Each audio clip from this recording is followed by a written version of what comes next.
There are names that mean nothing to you until the moment they mean everything.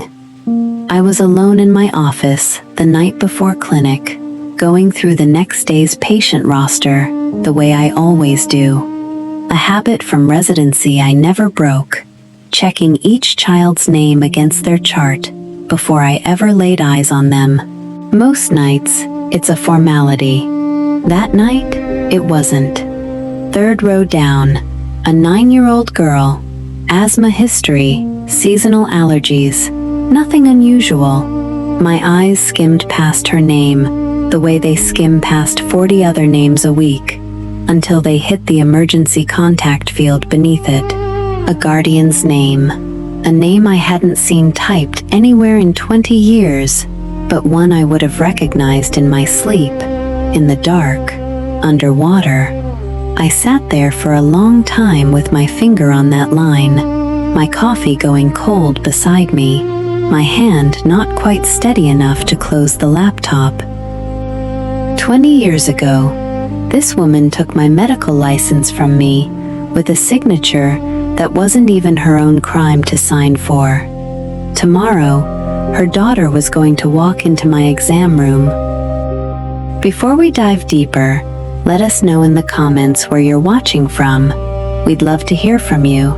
And don't forget to hit that subscribe button so you never miss any of our upcoming videos. I didn't sleep that night. I kept telling myself it might be a coincidence. Setzer isn't the rarest name in Ohio, and I'd built a life, a career, 300 miles from where all of it happened. But some part of me, the part that had spent 2 decades rebuilding a reputation one patient at a time, already knew it wasn't a coincidence at all.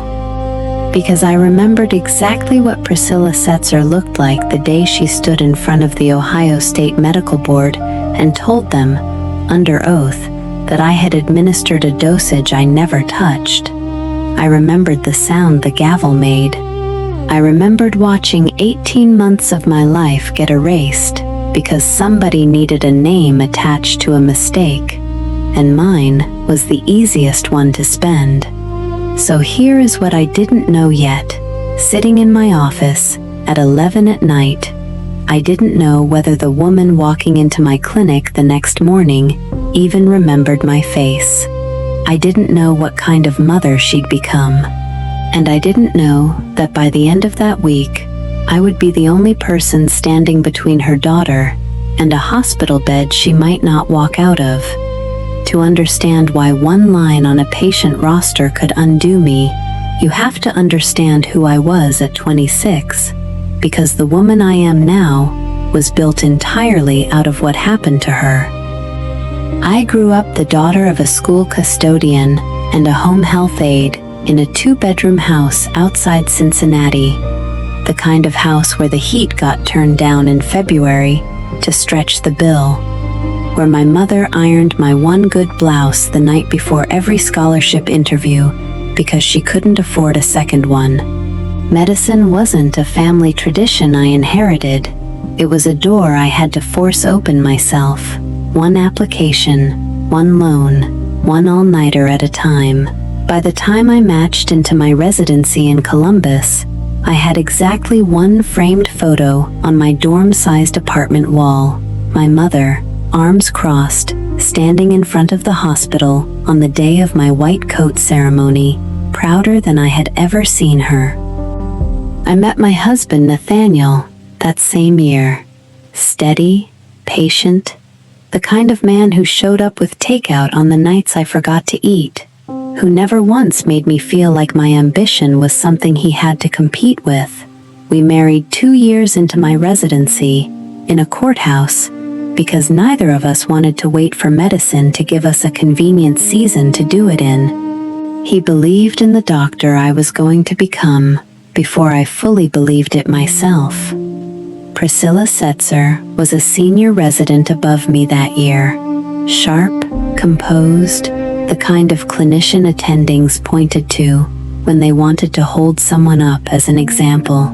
I admired her before I feared her. She ran a tight service, caught things other residents missed, and for the first several months, she was one of the people I studied under most closely. I had no reason to think she'd ever become the reason my career nearly ended before it began. The attending over both of us was a man named Dr. Warren Thaxton, chief of the unit, decades of seniority, the kind of physician whose orders nobody questioned out loud, whatever they thought in private. I only worked directly under him a handful of times. Priscilla worked under him constantly. What I didn't know then, what I wouldn't understand for 20 years, was the pressure that sat on Priscilla in that unit, invisible to a first-year resident like me. I only knew what happened on the surface. An infant patient suffered a medication error on a night I was covering the floor, a dosage discrepancy in a chart, a hearing, a signature, Priscilla's, on documentation that placed the error squarely on me. I remember sitting across from the medical board with Nathaniel in the gallery behind me, his jaw locked so tight I could see it from the witness table. I remember my own attorney, a tired public defender turned medical counsel who'd taken my case for almost nothing, telling me afterward that fighting it further would cost more than we had and take longer than my career could survive. I remember Nathaniel picking up a second job delivering auto parts on weekends so we could keep our apartment while my license sat suspended for 18 months. I remember my mother, the same one in that white coat photo, telling me over the phone that this wasn't the end of anything, even though for a long time it felt exactly like the end of everything. I rebuilt, slowly, deliberately, city by city, reference by reference, until Cincinnati Children's took a chance on a doctor with a suspension in her file and a decade of spotless work since. I became the physician I am today, the one my patients trust, the one my own children believe can fix almost anything, standing directly on top of the wreckage Priscilla Setzer left behind. I hadn't seen her name since the hearing. I hadn't let myself think about her more than a handful of times in 20 years. There had been one year, my third in Cincinnati, when a colleague mentioned in passing that a Dr. Setzer had left clinical practice altogether and moved into hospital administration somewhere out east, and I remember feeling nothing at all when I heard it. Not relief, not anger, just the particular numbness of a wound that had scarred over so completely I'd stopped checking whether it still hurt. I told myself that was healing. I understand now it was only distance, and distance is not the same thing as peace.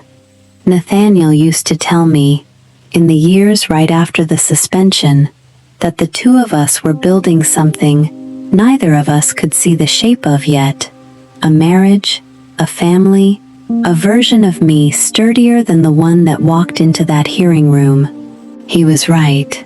In the end, though it took most of a decade to prove it, Elijah was born the same year I finally made attending. Nora had already started kindergarten by the time I stopped flinching at the phrase medical board. I built an entire life on the other side of what Priscilla Setzer did to me, brick by brick, without her ever knowing a single thing about the person I'd become in her absence. And now her daughter had an appointment on my morning schedule, in exactly 9 hours. She didn't recognize me at first. Priscilla Setzer walked into my exam room the next morning with a 9-year-old girl clinging to her hand, and for 3 full seconds, she simply looked like any other exhausted mother. Hair pulled back too quickly, cardigan buttoned wrong, the particular fatigue of someone who'd had a long night. Then her eyes moved from my badge to my face, and I watched 20 years land on her all at once. "Renee," she said, and her voice cracked in a way I hadn't expected. Not defiance, not the composed senior resident I remembered, just my name, said, like a door swinging open onto a room she'd spent 2 decades trying to keep locked. Dr. Winters, I corrected, quiet and even, because that woman didn't get to use my first name anymore. My daughter's name is Nora. My son's name is Elijah. Those are the people who get to call me by anything softer than my title, and Priscilla Setzer had used up that privilege in a courtroom in Columbus 20 years ago. Her daughter, Ren, according to the chart, 9 years old, here for a routine asthma follow-up that had clearly become secondary to the tension filling the room, looked between us with the particular alertness kids have for adult conflict they don't understand but can absolutely feel. "I can request another physician," Priscilla said quickly. "I didn't realize the scheduling system, it doesn't show. I'll call and reschedule with someone else. You're already checked in," I said, "and right now, your daughter is wheezing at a rate I don't love. We can have this conversation another day. Today, I'm going to listen to her lungs. I want to be honest about something here, because this channel has never once asked me to be anything other than honest with you. For one full breath, I considered walking out of that room and asking another physician to take the case. I had every right to. 20 years of resentment doesn't evaporate because a child is standing in front of you. But then, Ren's breathing hitched. A small, involuntary catch, the kind every pediatrician learns to hear before the parent does, and every other thought in my head went quiet, except one. She's mine now, the same as any other kid on my schedule. I examined her. Her lung sounds were tighter than they should have been for a routine follow-up, and there was a faint rash blooming along her jawline that had nothing to do with asthma. I asked Priscilla what Ren had eaten in the last 12 hours. A birthday party the day before. Cupcakes from a bakery neither of them had used before. "Does she have any food allergies on record?" I asked. "No," Priscilla said. "Never has. I didn't like the rash. I didn't like the wheeze that didn't match her inhaler history." I ordered a full workup and asked Sandra Van, my charge nurse of 11 years, and the person I trust most in that building, to get Ren onto oxygen and monitoring while we waited on results. 40 minutes later, Ren's oxygen saturation dropped 6 points in the space of about 90 seconds, and her lips had gone the pale blue-gray that turns every pediatrician's stomach to ice.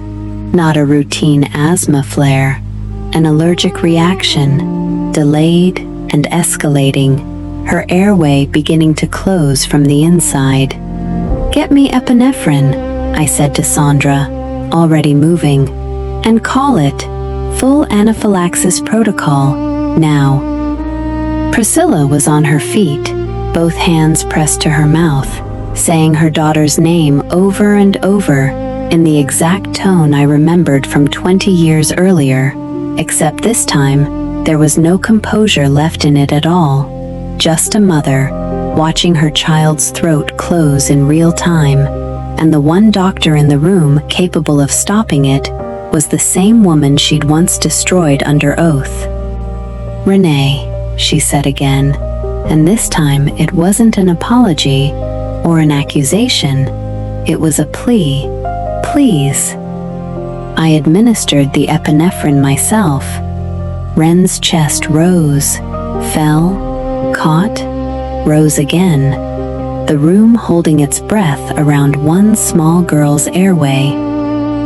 Sandra worked beside me with the calm precision I've relied on for over a decade, calling out numbers, prepping a second dose, in case the first didn't hold, keeping her voice level for Ren's sake, even as the monitor kept alarming. "Sat's climbing," she said. 68, 71. Hang with us, baby girl." Ren's small hand found mine at some point in the chaos, gripping two of my fingers hard enough to leave marks, and I found myself talking to her the way I talk to every frightened child in that state. Low, steady, telling her exactly what I was doing and why before I did it, because fear shrinks when a kid understands what's happening to them instead of just feeling it happen. Priscilla stood pressed against the wall, out of the way, her whole body angled toward her daughter, like she could will the numbers upward through sheer force of attention. I noticed, even in the middle of the emergency, that she never once tried to instruct me, never once reached for the clinical authority she'd once had. She simply watched, silent and terrified, the way any parent watches when they've handed their child's life to someone else's hands and have no choice left but to trust them. "Talk to me," I told her, without looking away from Ren. "Any reaction to bee stings, dye, medications, anything unusual before today?" "No, nothing, I swear. Nothing like this has ever." Her voice broke off entirely. "The bakery," I said. "Call them. I need to know every ingredient in what she ate yesterday, now, not after." Priscilla's hands were shaking so badly, it took her 3 tries to unlock her phone. By the time she reached someone at the bakery, Ren's oxygen had climbed to 89, then 92, her lips shifting from gray back towards something closer to pink.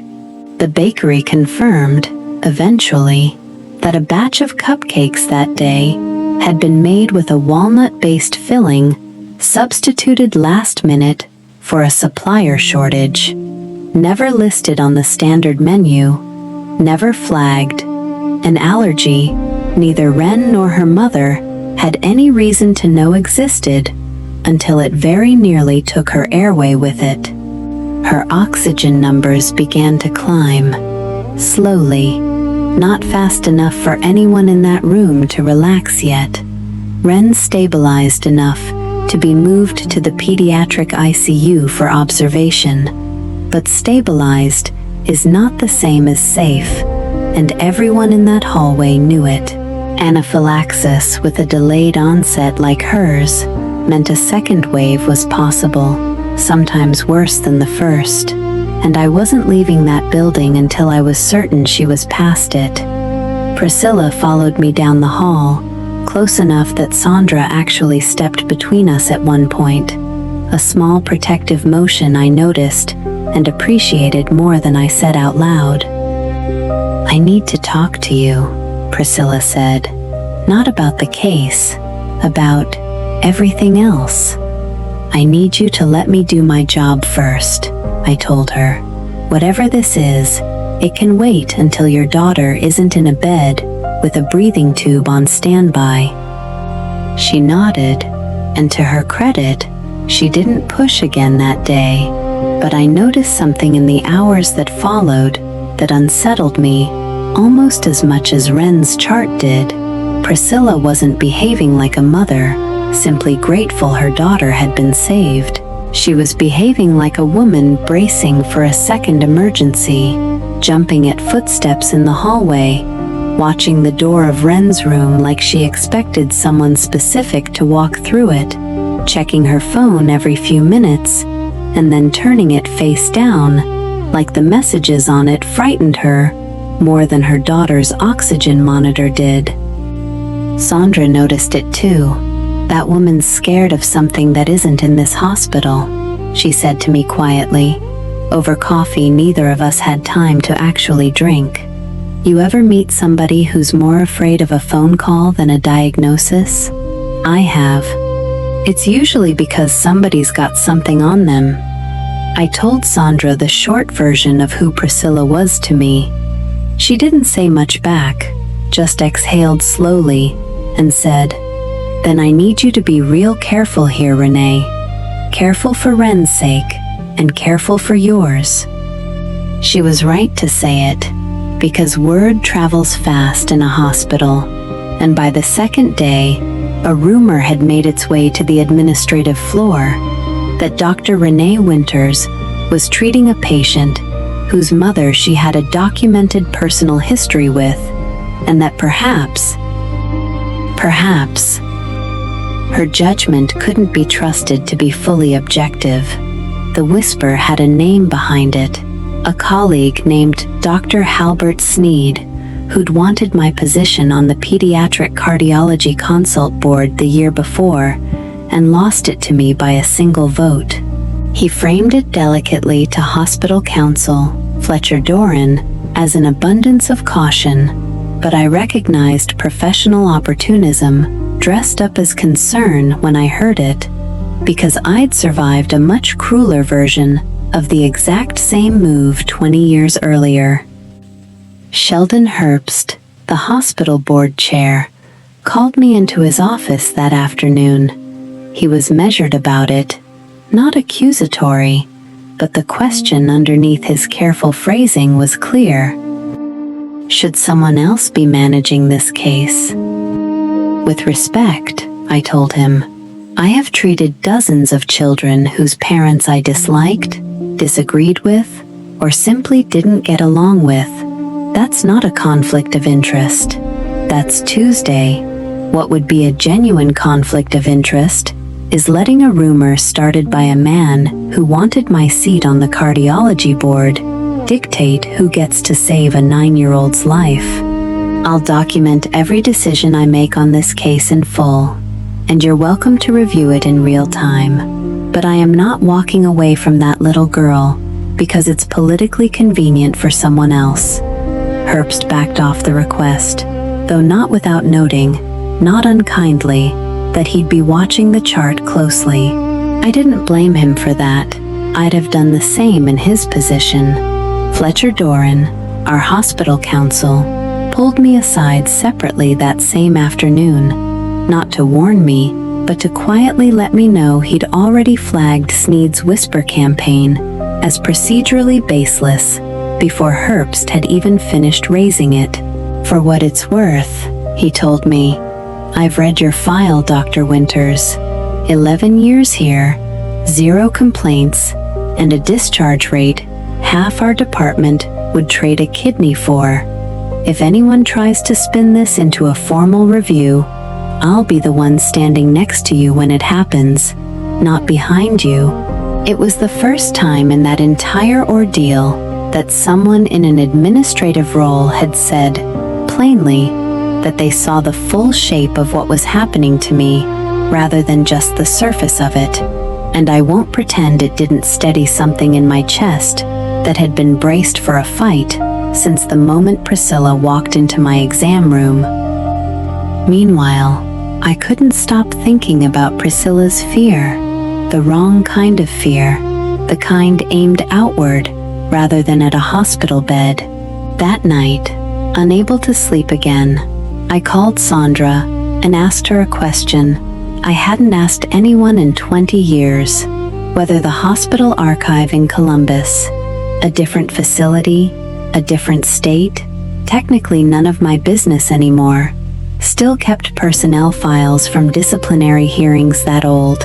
Sandra, it turned out, had a former classmate from nursing school still working records there, and by the next afternoon, she'd confirmed something that had been sitting untouched in a locked archive drawer since the year of my hearing, a sealed internal review file, opened only once, briefly, and never fully investigated, listing a second physician's name alongside mine in the original incident report. Dr. Warren Thaxton. I hadn't thought about him in years.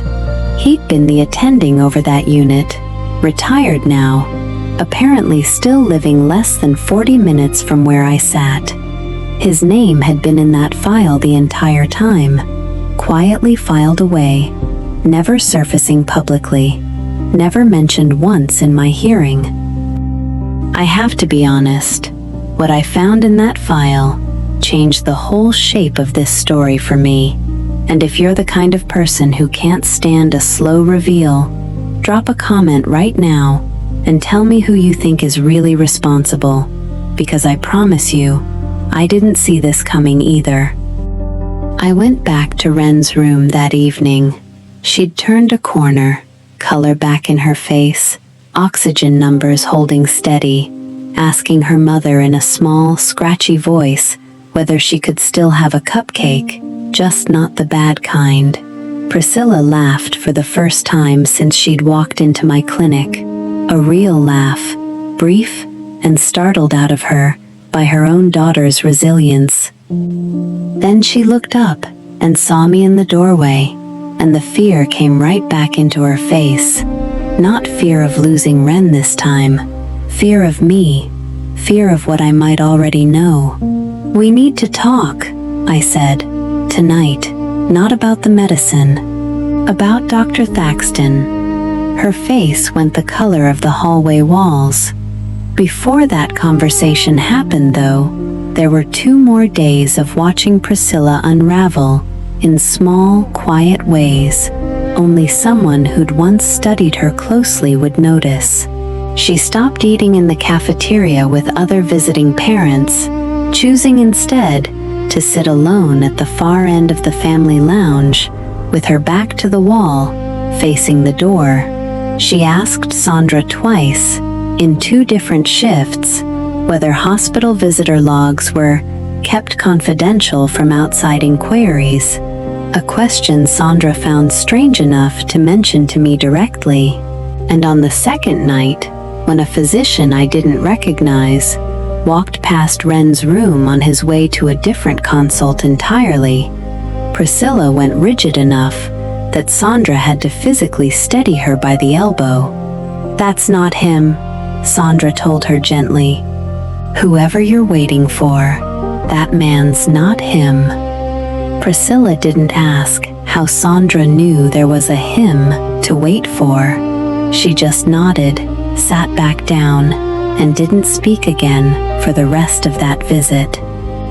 Meanwhile, the whisper campaign from Dr. Halbert Sneed's corner of the hospital kept circling, quiet enough to stay out of any official channel, but loud enough that I heard a version of it secondhand from 3 separate colleagues within the same week, always framed as concern, never as accusation, which is exactly how these things are designed to spread, without anyone having to take responsibility for starting them. I've learned, over 20 years, that the difference between a legitimate ethical question and a political maneuver dressed up as one usually comes down to timing. Genuine concern tends to arrive quietly and privately. Manufactured concern tends to arrive right when someone stands to benefit from you stepping aside. This had Sneed's timing written all over it. We talked in the small family consultation room down the hall from Ren's bed, the kind of room hospitals reserve for conversations nobody wants to have standing up. Priscilla sat with her hands wrapped around a paper cup of vending machine coffee she never drank, and for a long time, she didn't say anything at all. "I've rehearsed apologizing to you for 20 years, she finally said. "I never once got to actually say it to your face, and now that I'm here, I don't know where to start." "Start with Warren Thaxton," I said. She flinched at his name, the way I once flinched at hers. "He was the attending," she said. "You remember that much. What you don't know is that I'd made a mistake of my own that week. A smaller one, a signature I rushed through on one of his verbal orders without double-checking the dosage myself, because he had 30 years of seniority, and nobody questioned Warren Thaxton's orders out loud, not even the residents who technically outranked you. When that baby had the reaction, it traced straight back to that order. His order. My signature underneath it. because I'd co-signed without catching his error. "So you were at fault too," I said. "That much I already understood 20 years ago. What I never understood is why my name ended up on that paperwork instead of either of yours." Priscilla's hands tightened around the cup until it crumpled slightly at the rim. "Because he came to me before the review board ever convened, and he told me exactly how this was going to go. He said if my name went into that report attached to his, we'd both lose everything. His pension, 30 years of his reputation, and my entire career before it had even started. Because nobody survives being the resident who let an attending's order go unchecked. But if the story instead became a dosage error committed by a first-year resident who was covering the floor that night, alone, without either of us present when it happened, a resident with no one senior in the room to vouch against her, the hospital's insurers would settle quietly, the family would be compensated, and everyone with real seniority walked away clean." "So you let it be me," I said, "because I was the easiest name to spend." "Because I was terrified," she said, and her voice broke fully apart on the word. "I had 6 years of debt, a mother I was supporting, and a man with 3 decades of institutional power telling me my entire future depended on going along with a story he'd already decided. I told myself you'd recover. I told myself residents get second chances, that 18 months wasn't the end of a career, that I'd find some way to make it right eventually. I was wrong about almost all of it, and I have known I was wrong for 20 years, and I never had the courage to find you and say so, because saying so meant admitting what kind of person I was capable of being when I was frightened enough." I sat with that for a long moment, watching a woman I had hated in the abstract for 2 decades become, suddenly, uncomfortably human in front of me, not less responsible, but no longer the flat villain I'd built her into in my memory. "He's still alive," I said.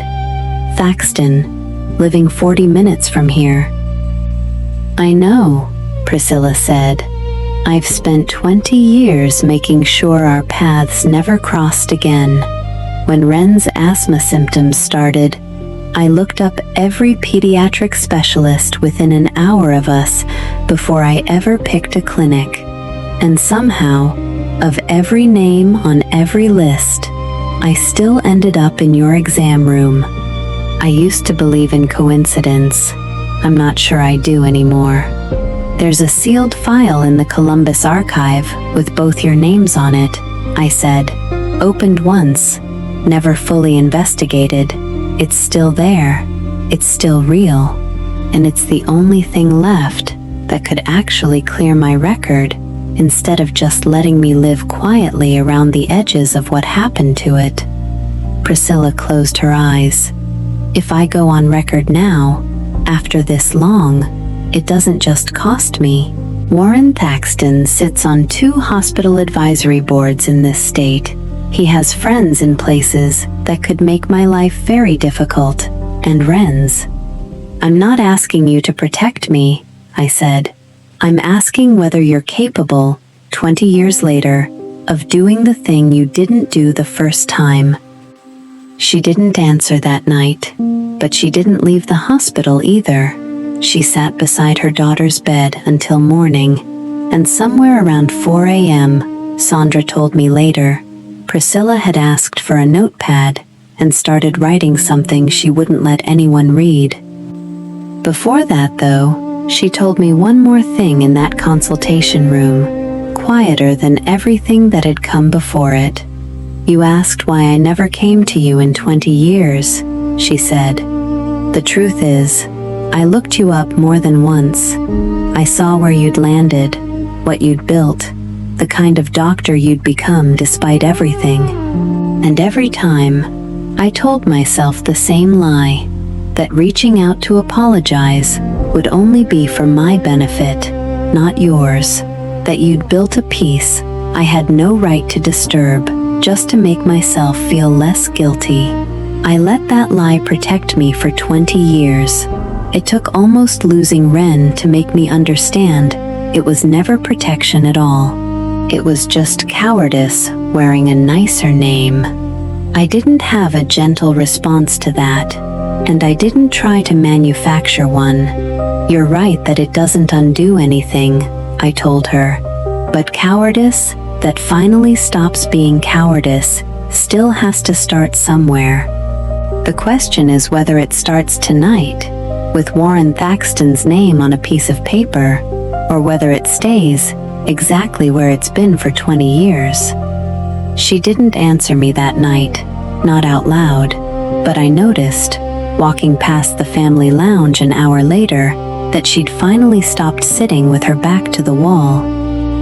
Ren went home 4 days later, fully recovered, with a bright red allergy bracelet on her wrist and a follow-up appointment already on my books, because whatever existed between her mother and me, that little girl was still my patient, and I intended to stay her doctor for as long as her family let me. Priscilla came to my office the morning of discharge and handed me an envelope. Inside was the notepad page she'd written at 4 in the morning, now transcribed into something formal, a signed, dated statement addressed to the Ohio State Medical Board, describing in full detail what had actually happened the night of the original incident, her own co-signing error, Dr. Warren Thaxton's verbal order, and the pressure he'd placed on her to let the fault fall entirely on a first-year resident, with no one senior in the room to contradict the story. I mailed a copy to the archive in Columbus this morning too, she said, along with a request that they officially unseal the file. I know it won't undo 18 months. I know it won't undo 20 years, but it's the truth, finally attached to my name instead of yours, and it's 20 years overdue. I want to tell you I felt triumphant reading that letter. I didn't. I felt something quieter and harder to name, relief, mostly, and a strange, unwanted flicker of sympathy for a woman who had spent 2 decades as afraid of her own past as I had spent building a life around surviving it. Vindication, it turns out, doesn't always arrive the way you imagined it would when you were 26 and watching your career get erased by a gavel. Sometimes it arrives quietly, in an envelope, handed to you by the very person who took everything from you in the first place, both of you a little older and a lot more tired than either of you expected to be. I don't know yet what will happen to Dr. Warren Thaxton. Fletcher Doran, our hospital counsel, tells me that unsealing a 20-year-old file doesn't move quickly, that men with 2 advisory board seats have resources most people don't, and that this may take longer to resolve than either Priscilla or I would like. Sheldon Herbst, to his credit, has already asked the board to formally document that the treatment of Ren Setzer was handled appropriately and without conflict, closing that particular chapter cleanly. Dr. Halbert Sneed, the colleague who tried to use the situation against me, has gone notably quiet since the truth started surfacing, which tells you something about how much of his concern was ever really about ethics in the first place.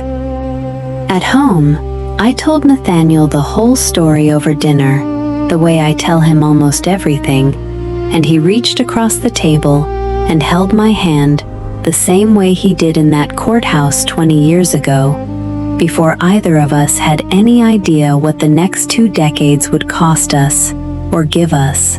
My daughter, Nora, listened from the doorway longer than she thought I noticed, and later that night she asked me, with the blunt clarity only a 15-year-old can manage, whether I forgave Priscilla Setzer. I told her the truth. I don't know yet.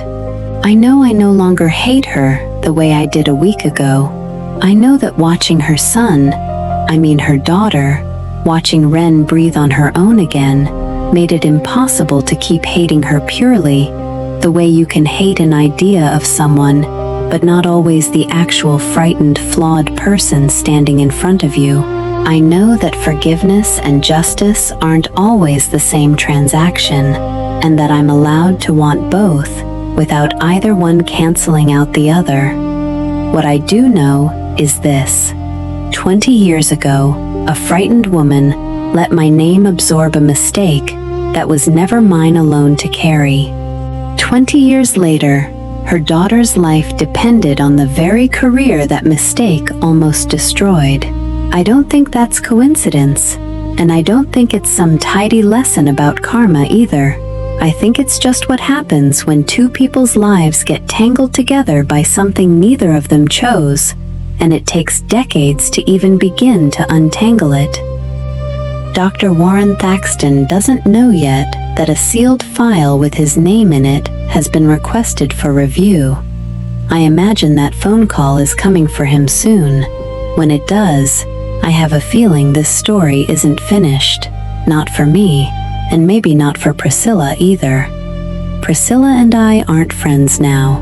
I want to be clear about that, because I know some of you watching will want a tidier ending than the one I actually have to give you. We are two women who share 20 years of damage between us, one of whom caused it, and one of whom carried it, and a single signed letter doesn't rebalance that scale, no matter how overdue it was.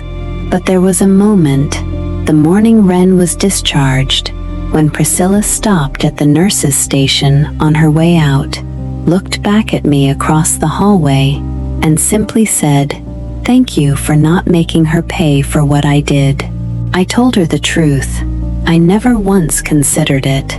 Whatever I felt walking into that exam room the first day, Ren Setzer was never anything to me but a 9-year-old girl who couldn't breathe. And that will always outweigh everything else in a room like that one. Geraldine, my mother-in-law, heard the story secondhand from Nathaniel and had exactly one thing to say about it, delivered in her usual clipped, unsentimental way. 20 years is a long time to wait to do the right thing. I hope she understands she doesn't get applause for it. I didn't disagree with her. I don't think Priscilla expects applause either. I think she expects, correctly, that this is simply the beginning of a much longer accounting. One that includes Dr. Warren Thaxton. One that includes whatever the Ohio State Medical Board decides to do with a 20-year-old file that should have never stayed sealed in the first place. I've told you a lot of hard things over the time we've spent together in this space, but this one sits differently with me than most, because it doesn't end with a clean villain and a clean ending. It ends with a woman who did something unforgivable to me 20 years ago, doing something quietly brave in the same room where I once thought I'd never be able to look at her without rage. So here's what I actually want to know from you, because I think about your answers more than you probably realize. Do you think Priscilla Setzer deserves anything close to forgiveness after 20 years of silence? Or is a signed statement 2 decades too late to mean what she wants it to mean? Would you have treated her daughter the way I did? Or would you have walked out of that exam room the moment you recognized her name? I'm not looking for the easy answer here. I'm looking for the honest one, so leave it in the comments below, because I read every single one of them, even the ones that disagree with me. If this story moved you even a little, do me a favor and hit that like button before you go. It genuinely helps more people find their way to this channel, and to Ren, and to Priscilla, and to me.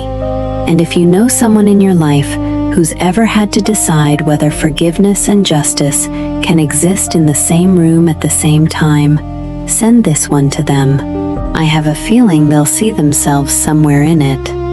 Make sure you're subscribed, and turn on notifications too, because Dr. Warren Thaxton's story isn't finished, not by a long way, and when that file finally gets unsealed in Columbus, I'll be the first to tell you exactly what's inside it. You will not want to miss what happens next. And before you go, one more thing I ask at the end of every story, because it means more to me than you probably know. Tell me in the comments where in the world you're watching this from tonight. I read every single one, and it still amazes me, every time, how far these stories travel to reach you. Until the next chapter of this life, I keep finding myself living out loud in front of all of you. Take care of yourselves, and take care of each other.